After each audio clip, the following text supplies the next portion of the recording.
From time to time, even the absolute best account people get complaints. This could be for a wide range of reasons. The most common timelines not being met, quality, budget issues. Now, budget issues are a topic all of their own, so here we'll focus on managing timeline and quality issues. The first thing to do is to get out ahead of any complaints and proactively ask for feedback at regular intervals, perhaps every quarter or every 6 months. The benefit of doing that is that you time when the review happens. At the end of projects is always quite a good milestone. And assuming you get good feedback, it gives you a benchmark from which to address anything subsequent that's a bit negative. You can talk about a track record up to that point being good, etc.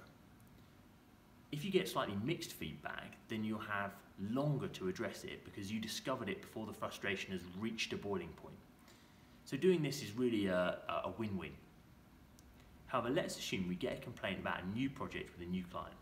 They're unhappy with the time it's taken to deliver a toolkit of materials. Now, generally you get this type of complaint when projects lose momentum. For example, over the summer when a client is away travelling. It all goes a bit quiet for a bit. Then they're back, send a bit of feedback, but then they don't respond for a few more weeks because they're catching up with lots of other more pressing projects. Now, all of a sudden the timeline says the project should be done and it's nowhere near. Then the client is back and all over it, sending lots of feedback on all the materials, asking how quickly all that feedback can be incorporated because it's a week until they need to deliver these materials. Needless to say, but at this point you probably don't have resources lined up, your writing team is stacked, the studio is busy, you've got 10 other things that you have to do that week. Now, as a slight aside, a regular status update probably would have helped here because it would have shown that the items were with the client for 6 weeks on a week-by-week basis. And it would have kept them abreast of the fact that these weren't moving. But assuming we hadn't done that, the first thing to do is not to panic about the urgency from the client. Look through the amends that they've given carefully, assess how much work there is and who needs to do it.